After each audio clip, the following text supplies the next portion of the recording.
Hi, everyone. Welcome to My Weight Live. Tonight, we're talking with psychologist Dr. Michael Valas about the psychological tools that can help us reach a healthier weight. I'm so excited to have Dr. Valas back on the show. But before we get started, folks, tell me where you're watching from and how you're doing tonight. I'm so glad you're here with us. Dr. Valas, thank you for joining us tonight. Oh, you're more than welcome. So you're the lead author of the Psychological Interventions chapter of the Canadian Adult Obesity Clinical Practice Guidelines. And that's what we're going to talk with you about tonight. Specifically in that chapter, you say that there are many psychological and behavioral strategies that can be helpful for people trying to reach a healthier weight. So give us some examples of what those are and how they can help. So that's a great question. And I think we can simplify it with two questions that anyone can ask themselves. And those two questions are, how did you get to be the weight you are? And by the way, Ansley, when you answer that question, it doesn't matter what your weight is. The story that you will tell will make sense.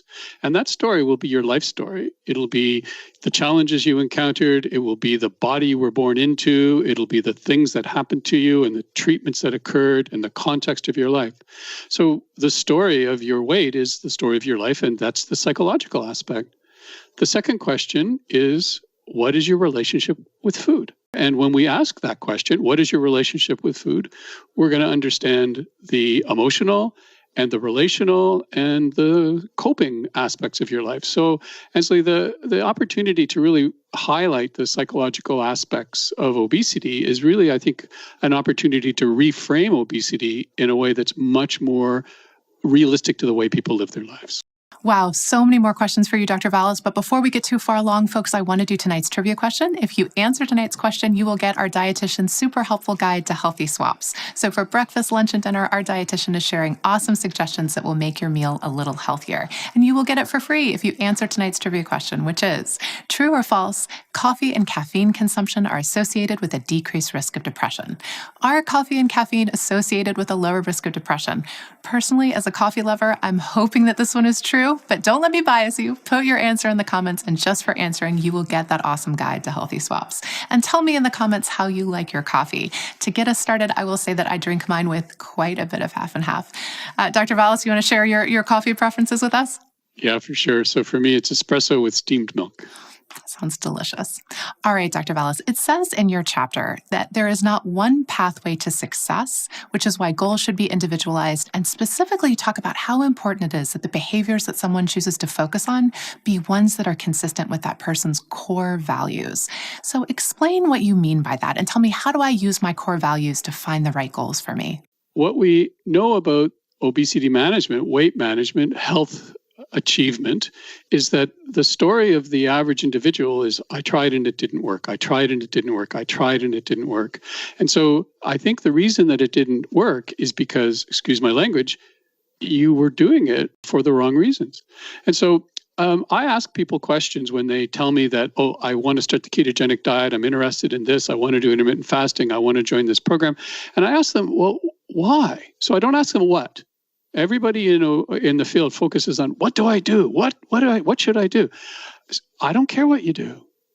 You know what? With help, you'll figure it out, because think about the biggest bowl of spaghetti you could imagine. And every one of those pieces of spaghetti is a pathway to success. So we shouldn't look at obesity management, at achieving health as, what do I do? Thinking there's one pathway to success. Keep that image of that huge bowl of spaghetti in your mind and find the pathway that you can stick with. And so it's not as much, what do I do, but why? And what I hear when I ask someone, well, could you tell me why you're interested in this program? And what they almost always tell me is, I read about it, or I know somebody who did it. In other words, it worked for somebody else.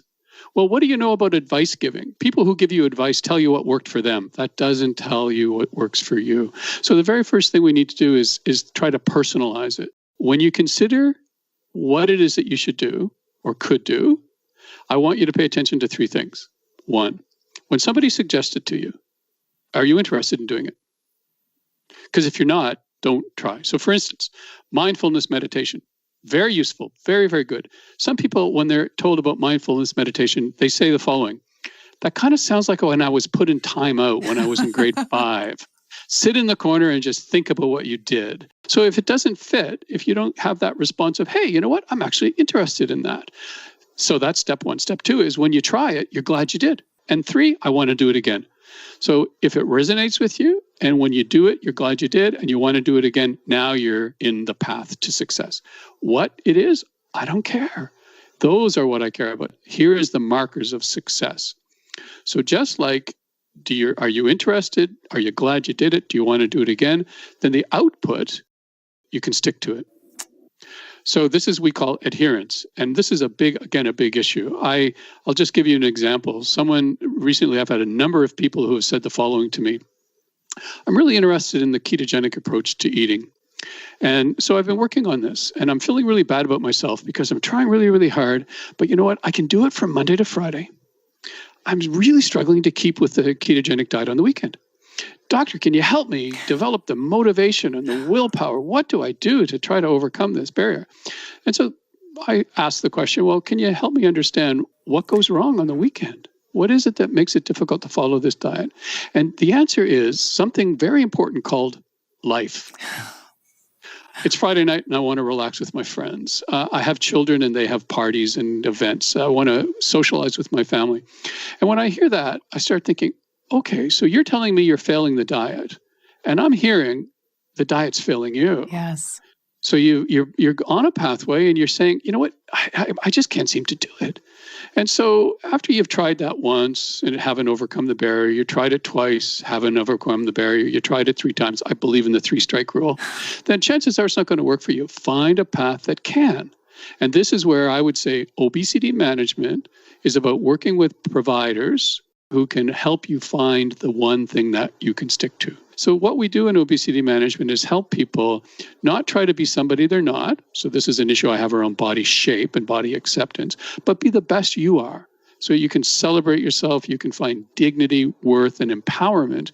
And I like the expression, bring your best. And so the values piece is really shifting the goals away from, I saw this article, it suggested that your waist should be this size and your hips should be that size and your shoulder should be the X size. And that's what I want to be.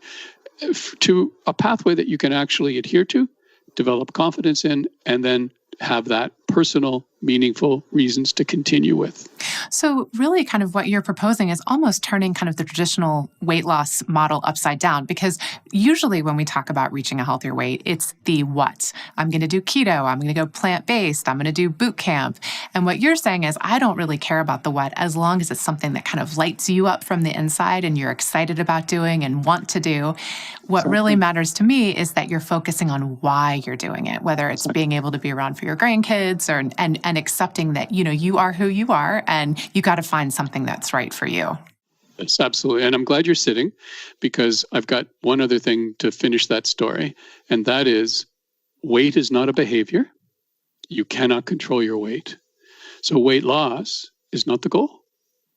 The goal is achieving health, improving your function, and establishing dignity, worth, and a good quality of life. And if you engage in these health behaviors that we're promoting, positive things will happen to your weight. But we don't know how much, and we're not particularly care, because what we know is that your weight will achieve, and this is something, again, that's in the new guidelines, this concept called best weight. We would like to abolish ideal weight. We would like to abolish goal weight.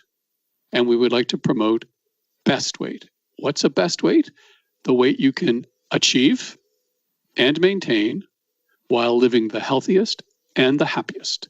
And if you have to compromise any of those, you have to compromise your happiness, you have to compromise your health, you can get there, but you can't stay there, or you struggle and you can't get there. That's not your best weight. All right, Dr. Valas, my favorite part of your chapter in the Canadian Adult Clinical Practice Guidelines is where you say, and I'm going to quote here, reaching a healthier weight involves overcoming many challenges, cravings, habits, and social pressures. And I love that because it feels really in sync with most people's experiences. There are a lot of challenges out there. So what can we do about that? How can psychological interventions help us deal with those challenges? Well, that's a great question. I think it's important to understand that change is hard, that we all have habits and patterns, and surprise, surprise, those habits and patterns are formed based on our genetic predispositions, the cultures that we grow up in, the environments that shape us. These are very powerful influences. What I really like to encourage is the following. The strongest predictor of success is not giving up. So what we need to do, to answer your question, Ansley, is to find expectations and goals that we can actually achieve. So the success is in the little things, the small victories, the doable activities. So just everyone has the following. This is like your get out of jail card. You can carry this in your pocket. So never forget, your next choice can be healthier. And you never lose that. Ever. It doesn't matter what you did last night. Doesn't matter what you did last week. Doesn't matter what you've been doing for the last 50 years. Your next choice could be healthier. You've referred several times to your doctor or your healthcare provider as a partner. And I do think that's something else that the guidelines really kind of were revolutionary in, recognizing that it's not the doctor or the psychologist, dictating to the person what they should be doing, that really ideally it's a collaborative relationship. So tell our audience at home how they might get a dialogue started with their doctor and kind of work towards that collaboration rather than just feeling ashamed or feeling told like they're being told what to do. Absolutely. So this is actually a really great story because it's actually a really great observation. And you see this in the guidelines. And the reason, by the way, so just for the audience to appreciate, how did the guidelines kind of get whatever they got right? And I think we got it right for the following reason. We recognized the bias against obesity. So at the very beginning, we acknowledged that the narrative, eat less, move more, using willpower, was the source of all the bias and discrimination against individuals living with obesity. So we took that as our foundation point. And as a result, we then incorporated the voice of the individual living with obesity into this journey. And so that, I think, would be point number one, is that really recognizing that. And I say that because part of the challenge that individuals face is that bias is so ever present that most people have actually incorporated it into themselves. So we call it internalized bias.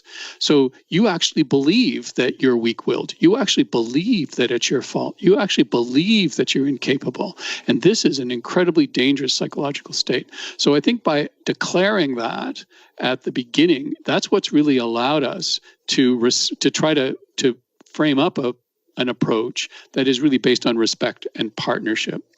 The second thing is I think something that I would really like the audience to know. And so I'm going to say this in a way that sounds a little bit harsh, but it's kind of true. Most people living with chronic disease in general, but obesity in specific, if you said, have you ever felt judged by a healthcare provider? They would say, like, every single time I go in. As a matter of fact, I actually don't go in. I avoid going in because of this issue. I am so sick and tired of everything being blamed on my weight. I could have my toe could be at like a right angle, and the doctor's going to say, if you just lost weight, maybe your toe would straighten out. And so this is really the universal experience. So people really do stay away. But here's the trick. Here's what I think I'd like you to know in the audience. Doctors don't mean to be insensitive. They actually don't get up in the morning and say, I wonder how many people I can really, really irritate today. They actually don't. They're actually very compassionate. Now, the problem is they've only been trained to be experts. So they tend to look at something and they want to say, what's the diagnosis? What's the treatment? Okay, here's the problem. Here's the solution. Do it. So they're kind of like mechanics in a way. That they just think that everything is solvable that way. And then they get frustrated when it doesn't work. They actually are wanting to do well. So the sort of kernel of truth that I know is the following. If you raise the issue with your doctor, they will not ignore it, because doctors don't ignore what patients tell them. No, they don't ask. They're afraid to ask. Mm-hmm. They don't know what to do, and they come across as judgmental, but only because they're ignorant in the descriptive way. They don't know. When an individual raises the issue, so this is why we wrote the guidelines so that citizens can read them, print out the chapter, take the recommendations, show it to your doctor and say, I'd like to talk to you about this. What do you think about this? If you lead, the doctor will follow, because that's how your doctor is trained. And we did this study, it was done in the US and also in Canada, called the Action Studies. And in Canada, we actually discovered that people waited 11 years after they started to struggle before they raised the issue with their doctor. So we're telling doctors, you got to ask. And I'd like to send the message that to encourage individuals that if they open the door, the doctors will respond. And if the doctor doesn't respond, that says something about the personality of your doctor, and maybe it's not a great fit.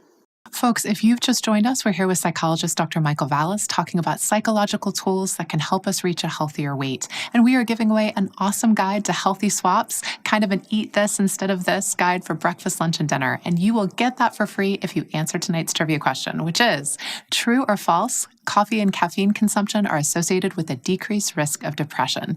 Is that true or false? Tell us in the comments and you will get that awesome guide. All right, Dr. Valas, according to your chapter, one of the things that many studies on weight loss have shown us is that, and again, I'm going to quote here, behavioral interventions that strengthen restraint improve outcomes, especially among people who have cravings. So tell us, what is restraint and how do we strengthen it? We're actually talking about a David versus Goliath story. And guess what? Restraint is David. And so what we're talking about here is operating at a very basic level inside your brain. So your brain basically has two behavioral control systems. So if you think about what influences the choices that you make in a day, you have a wanting system and you have a knowing system. So what do you feel like doing and what do you know is the right thing to do? These are two independent systems in the brain. So think about your iPhone. It has one operating system. Now think about your brain. It has two operating systems. It has iOS 1, the very first operating system. And this one is Goliath. This is where the pleasure centers of the brain are. We call it the hedonic center or the wanting center. And this is where emotional processing happens. This is why addictions are so common. They're really where the pleasure centers of the brain get kind of taken over by a behavior or a substance. And this area of the brain is very powerful, and it sends the following messages. I want it. I want it all. I want it now. So there's the wanting component. And then just behind your forehead is the very last part of the brain to develop. It's called the frontal lobes. And this is the executive system. This is the logical brain. We go through our life really balancing this. What do you feel like? And what do you know you need to do? And so a lot of the treatment around eating related issues and health outcomes is to balance those. And the reason that I'm taking so long to set this up, Ansley, is because you have to normalize. Of course you have cravings. And of course they're going to win. The more tired you are, the more strong your cravings. The less sleep you've had, the stronger your cravings. The more stressed you are, the stronger your cravings. So expectations have to be this David versus Goliath. And then what a lot of the treatment is, and so a lot of what we do in the psychological and behavioral aspects of obesity management is try to help you develop strategies. And there are many strategies. So in the guidelines, we've been able to identify 93 independent behavior change strategies. So that's a lot of stuff in our kit bag that we could play out and help people to use. So a lot of the behavioral intervention is, again, in the same way that I said was about individuals finding their own pathway. You will find from those strategies many things that will help you. And so in a way, what we're doing is trying to help people, and I'll just give you two real examples. One is what we call urge surfing. So what do I mean by that? That limbic system, that emotional part of your brain, it's just exactly like a wave. It comes on, it's strong, but it fades. And so if you're thinking to yourself, let's say, oh, I have craving for X or craving for Y, just try a little experiment. Don't deprive yourself of X or Y. Just say to yourself, okay, I'm going to have it in 20 minutes. And then wait 20 minutes. You know what's going to happen 20 minutes later? You're not going to want it as much. Somehow that craving has passed. So just knowing that, you can start to work with those craving part of your brain. This, by the way, is where a lot of the medical and surgical treatments for obesity actually have a direct effect. They actually affect that level of the brain and they turn down that craving or those wanting centers of the brain. And then we have strategies that fit what we call cognitive behavioral types of strategies that can be really helpful. And so this is where we talk about permission thoughts, just helping people to recognize when you give in, how do you convince yourself that it's okay to give in? You know what? I'm tired. I've had a hard day. I deserve it. Oh, you know what? I'll start again tomorrow. Monday's coming. So you know what? It's okay. I exercised this morning, so I can afford to do it. These are what we call permission thoughts, and just helping people become aware of those thoughts then allows you to really challenge them. Is that actually true? Last time I gave in, I really enjoyed eating it while I started eating it. But by the time I finished eating it, I was really unhappy that I had started it. And the next day, I was really unhappy that I had eaten this. And so then it's about trying to bring this together. Now, in this long description, the one thing I'd like to emphasize to end my description is behavior change does not happen in the context of shame or guilt. Shame is toxic to behavior change. So when we talk about this sort of wanting system and the restraint system, these are biological systems in the brain, and we really need to respect those. And so trying to get away from, I failed, I'm not trying hard enough, we have to sort of have a non-judgmental environment. And again, this is where obesity management comes in. And now if we look at obesity as a chronic condition, we say we've got all these psychological, behavioral strategies and medical strategies and surgical strategies. We have a number of tools that can help people. Wow, Dr. Valas, thank you so much for sharing your wisdom with us tonight. You're one of our favorite guests for a very good reason.